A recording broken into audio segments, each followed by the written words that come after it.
Hello and welcome to News Now. I'm your host, Taylor Inman.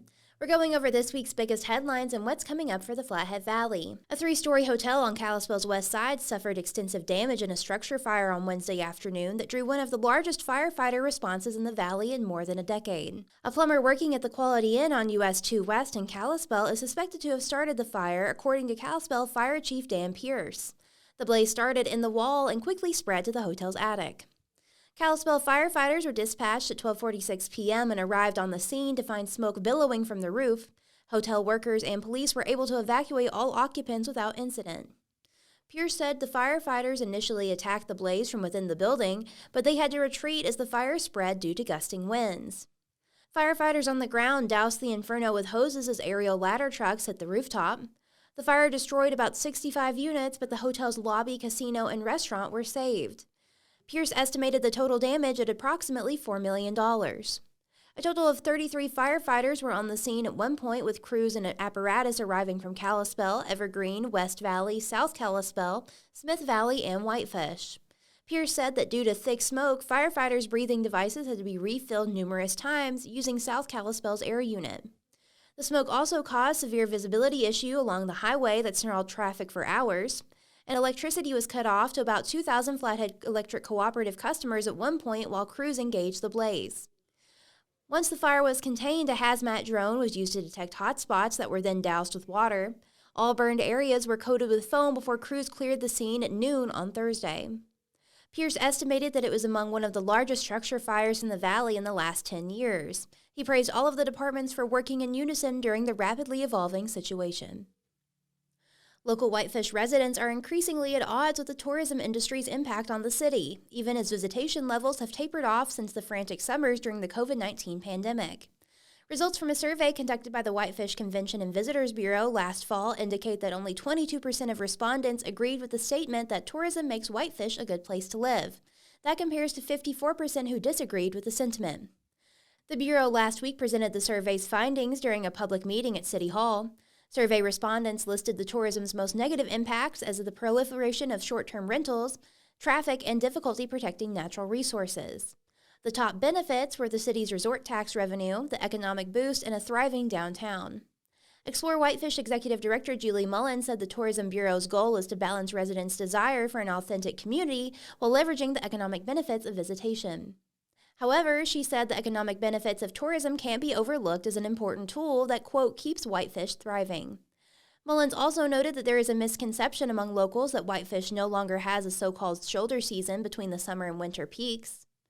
Data she shared showed hotel occupancy rates of 30% in November compared to 70 to 80% in the summer. According to Mullins, some of the impact is from the recent influx of new residents, not visitors. The cost of living in Whitefish surfaced as a top concern among participants in the event's panel discussion with local residents. Brad Thompson, who has lived in Whitefish for about 4 years, noted there was a sense of fear and animosity among his peers when considering the future of the city. He said, quote, "People don't know if they can make it work here. Whitefish is on the map now, and I don't know if there's any coming back from that." He said a number of his friends have left Whitefish for more affordable communities. Brian Schott, chair of the Whitefish Sustainable Tourism Management Plan Committee, said they would use the survey results and feedback at the meeting to update the plan adopted in 2020. Kalispell City Councilor Chad Graham said Monday he expected an upcoming work session on the Flathead Warming Center's conditional use permit to be limited in participation and scope. Saying, quote, "It is a discussion with the City Council about the review of the conditional use permit of the Warming Center."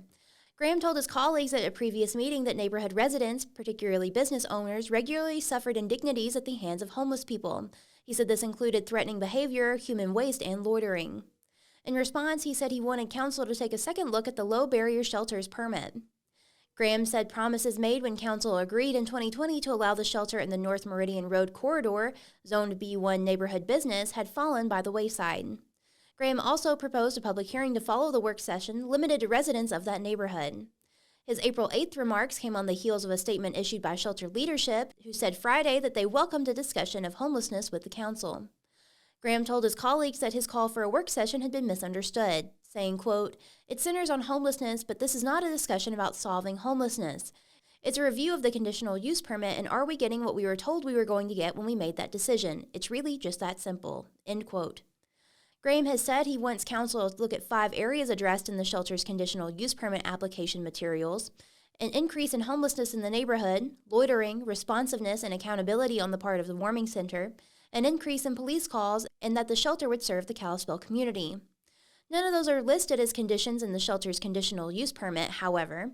That document instead lays out items like occupancy restrictions and parking space requirements.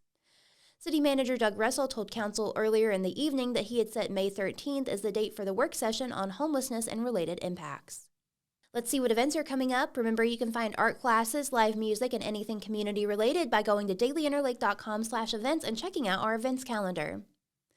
Join for a Spanish-English language exchange at the Columbia Falls branch of Flathead County Library on April 16th.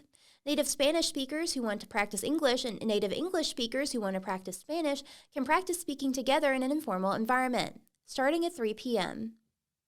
World-renowned musician Sona Jabardi is coming to the Wacholch College Center on April 17th.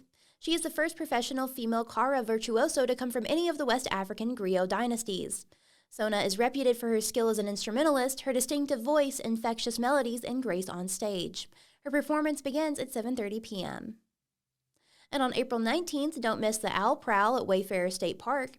Starting at 8 p.m., hike the trails along Flathead Lake and find out what lurks in the trees. Each hike is roughly 1 to 1.5 miles, and the event is limited to 20 people. Registration can be done by calling the Ranger Station at 406-837-3041, extension 0. The cost is $4 per participant and is free for kids 12 and under. Thanks for joining us. News Now is a podcast from the Daily Interlake. We're proud to be the largest independent newsroom in Montana and the oldest paper in the Valley. Consider becoming a subscriber to support our work. Call circulation at 406-755-7018 or go to the subscribe tab in the top right corner of our website. And if you haven't already, subscribe to our YouTube channel to never miss an episode of the pod. Everybody stay safe and have a great week.